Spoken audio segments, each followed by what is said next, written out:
Hey everybody, coming up tonight on Now, in light of a study that shows a staggering amount of brain trauma in football, we meet a man who walked away from the NFL for his own health. Plus, it's a strange place for a barbecue, but we will find out why this tradition has been going on at a funeral home in Portland. And Lee Goldberg is live in Foxborough. That's why I'm solo tonight. Tom Brady is turning 40. This is News Center Now.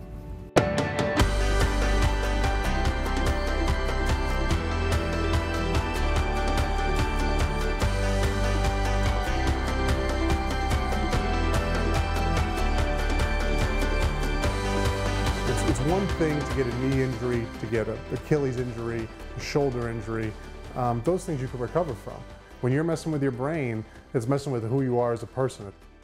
Choosing to leave professional football so he could live a long and healthy life with his daughter.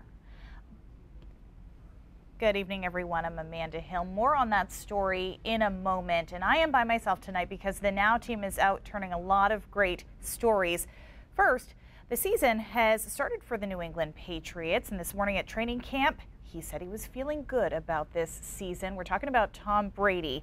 Lee Goldberg down in Foxborough with the team. Lee, there are high expectations for the Patriots this year.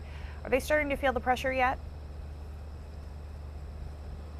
Well, Amanda, you know better than anybody, it was you and I that were on that field in Houston with the Drive for Five team when they last won the Super Bowl. So, yeah, everybody's excited. These are the defending Super Bowl champs. They got better in the offseason because they added all kinds of key players at key positions. But you know what? They also have the kind of the golden weapon of number 12, Tom Brady. And he will be, as I think you mentioned, 40 years old next week. August 3rd is his birthday. So, well, we talked to some of the guys today about not only is he still the most popular player among the fans, he's one of the most popular players among the players, and he's going to be 40. He looks good. 40. But they don't have like a fun term for 40, do they? There's dirty 30 and then there's just 40. So he's pretty old. Every single year it gets louder and louder. I mean, it's time. I mean, if I was in the stands too, I'd be up on my feet cheering for him.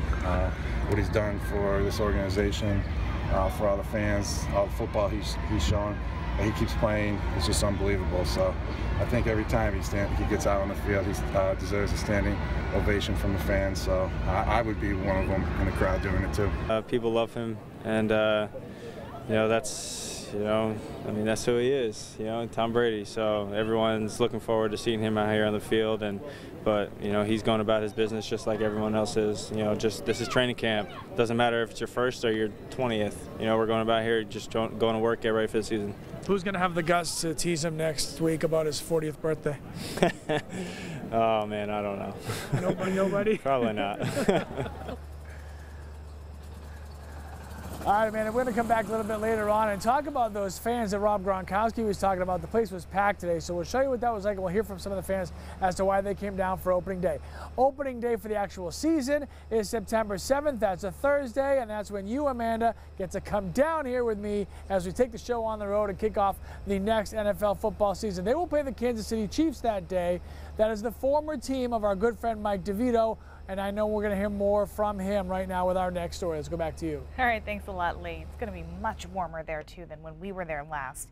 Okay, football may be America's favorite sport, but we're starting to learn a little bit more about some of the uncertain medical risks that can come with playing that sport. This week, a group of scientists released the largest CTE study to date.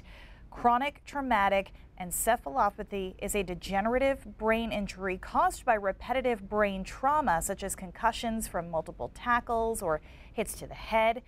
This study examined the brains of 111 deceased former NFL football players. Only one of those brains did not have any evidence of a neurodegenerative disorder. Now, these brains were donated by the families of these players because their loved one may have suffered from CTE.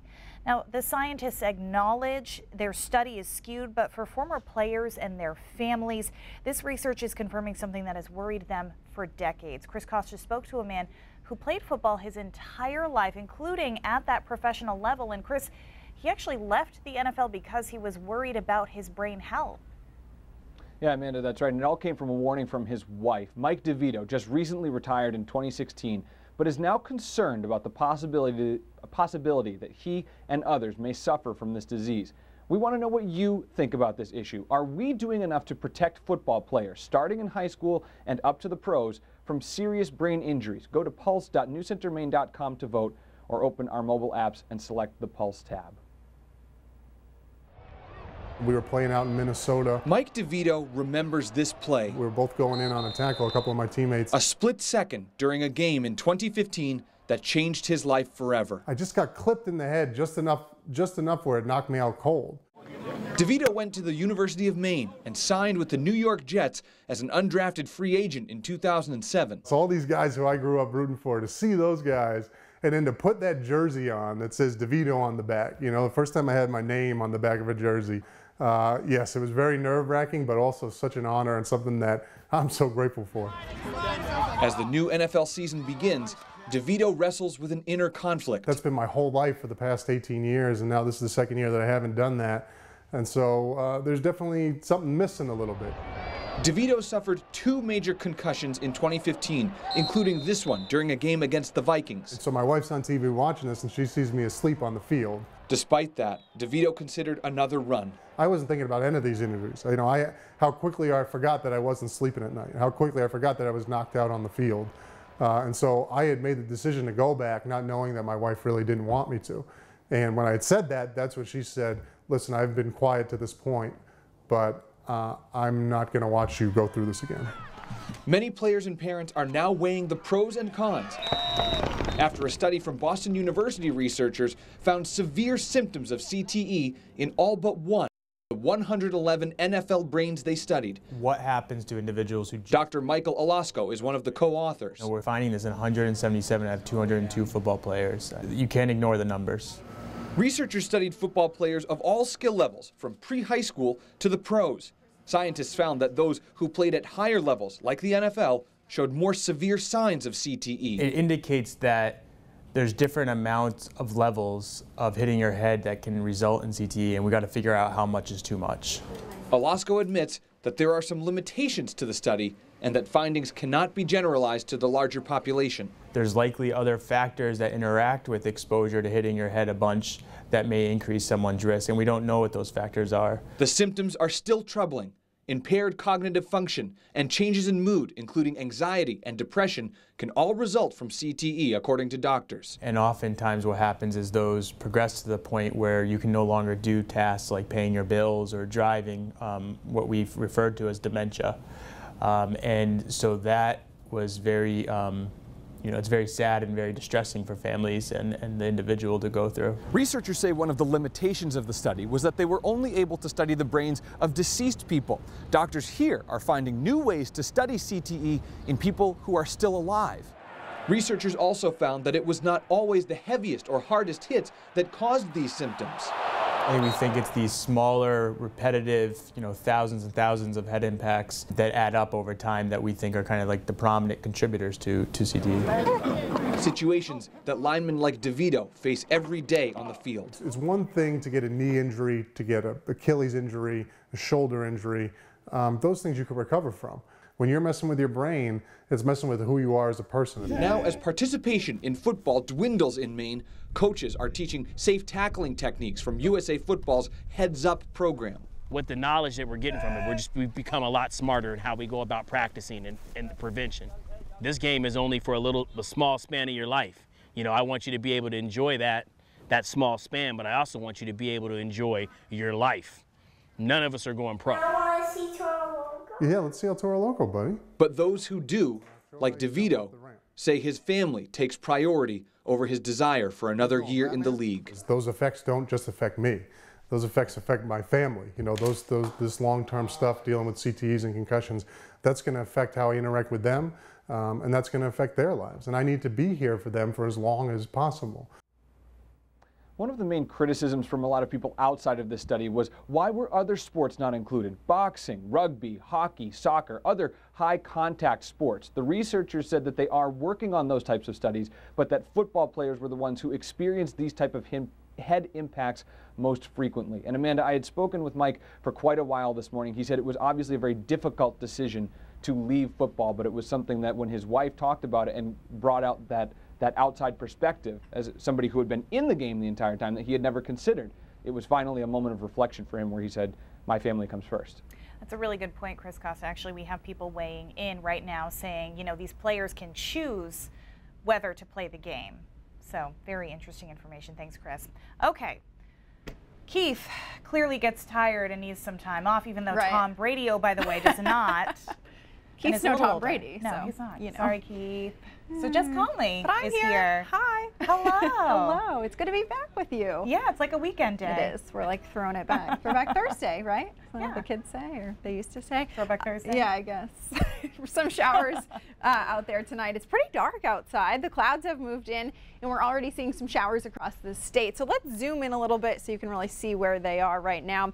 Mostly across central Maine is where we're seeing them. The good news is they will really clear up as we go through the overnight hours tonight, and tomorrow is looking pretty good, and then this weekend definitely looking even better. Right now though, Livermore Falls, you're under a pretty heavy downpour.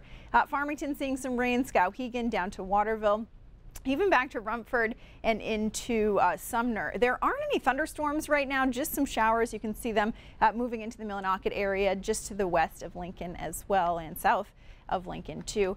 High temperatures today were okay, not very warm, a couple degrees below normal for this time of year, actually about 5 to 10 degrees below normal from where we usually are. 72 was the high today in Bangor and 74 in Portland. We'll talk about the forecast for the rest of the week and what looks like a gorgeous weekend coming up in a little bit. Amanda.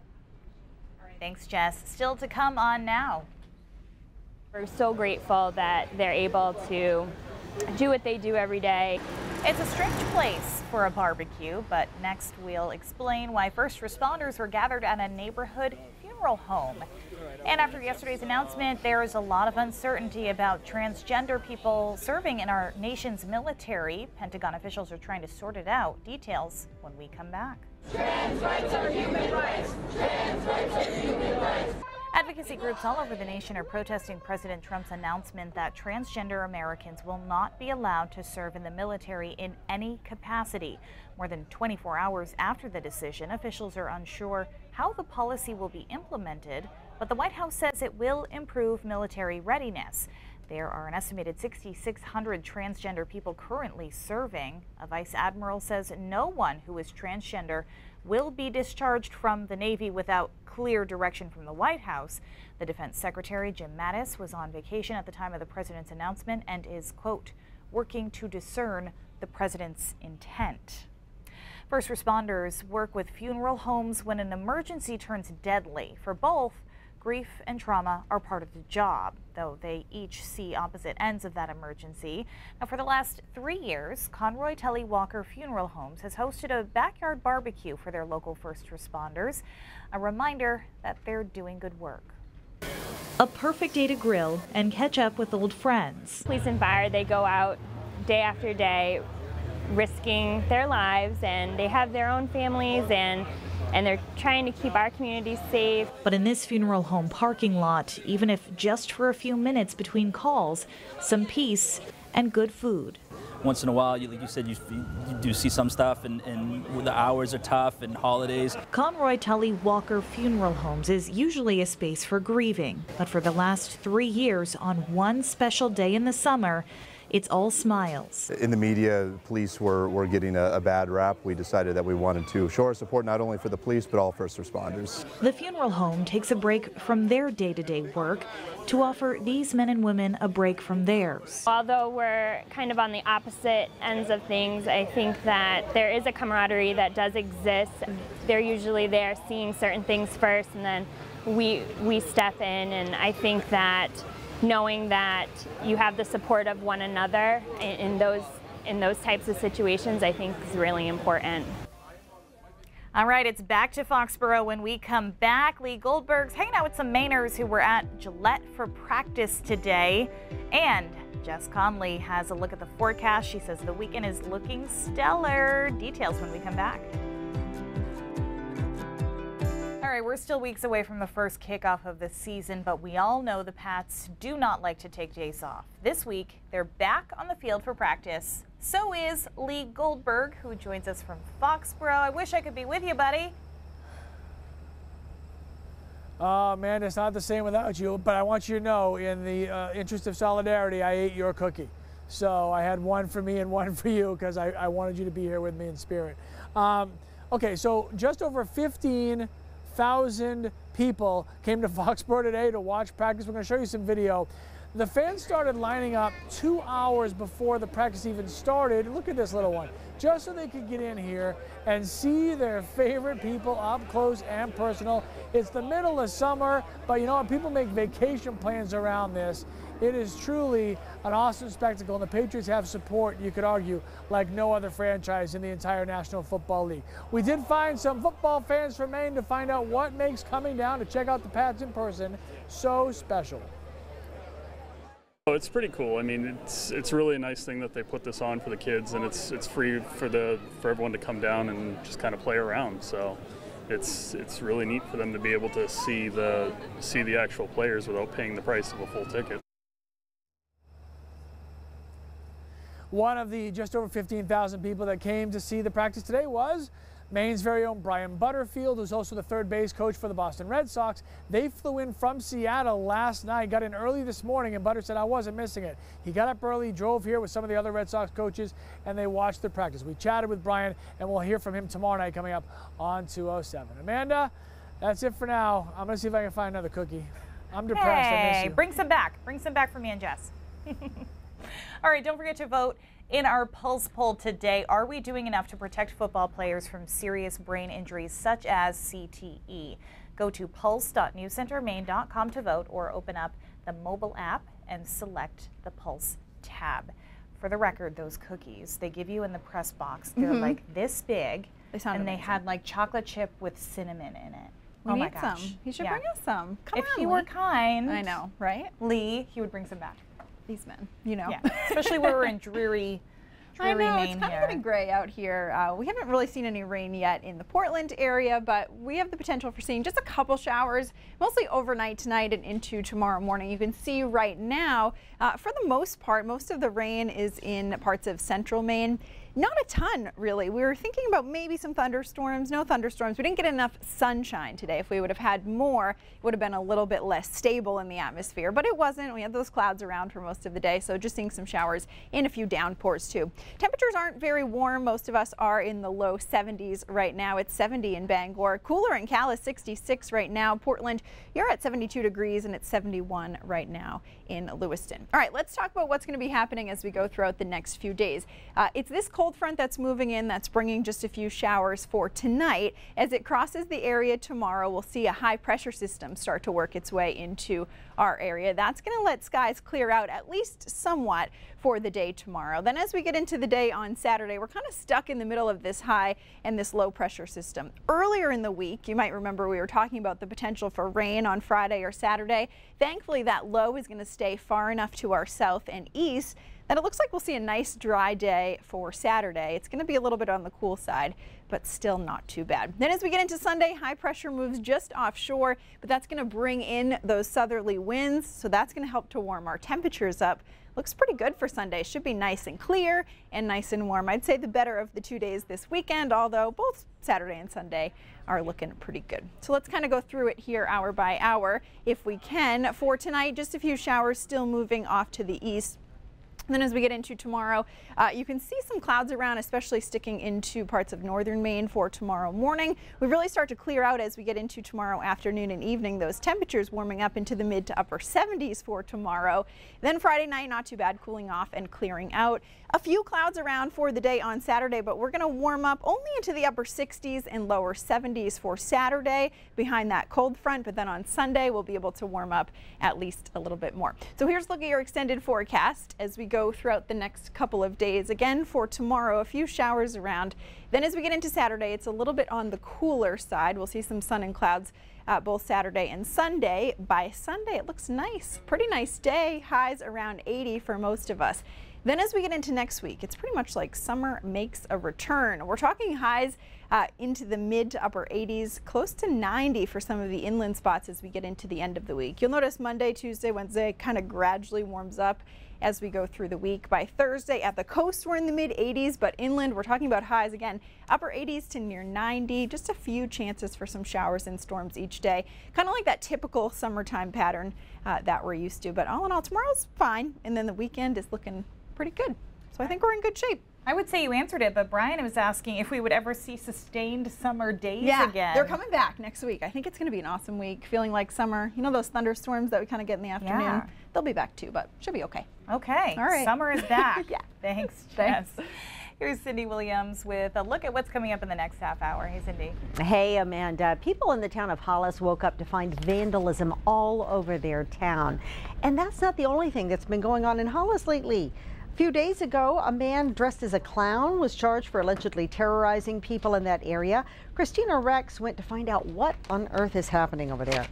And Jack Waterman gives a special meaning to the term family doctor. After taking over his father's practice decades ago, Dr. Waterman says it's time to retire, but his patients are going to be really sad to see him go. Those stories and much more coming up on News Center at 5:30. All right, thanks, Cindy. And we will be right back. Just want to remind you, it's just one way. News Center is partnering with Maine Shelters for the annual Clear the Shelters Day, August 19th. Shelters all over the state will be waiving or discounting their adoption fees to help get these animals into loving homes. So join us. For the last half hour, we've been asking you to share your opinion. Are we doing enough to protect football players at all levels from serious brain injuries? You guys weighed in. And what we're looking at is no. 81% say no, 19% say yes. And actually a lot of you weighing in on this on Facebook too. Lori says the rules of football need to be completely overhauled. Too many long-term disabilities, even deaths have occurred. More protection until then. And Deborah says look over in Australia where they don't even wear protection at all. Can't imagine that. Yeah. Okay, we know it's been a pretty good year for Tom Brady. He won his 5th Super Bowl title. His business ventures have obviously been doing well. Today, it appeared as if TB12 had made another big investment, this time the New York Jets. Thanks to a glitch when someone Googled Jets owner, Tom Brady came up as the result. Of course, that is not the case. Brady is staying loyal to the Patriots, but ESPN Boston was able to get a screenshot of the mix-up before Google fixed that problem. Pretty big conflict of interest there. To be fair, he does own the Jets when he plays them, just saying. Love News Center at 5:30 starts right now.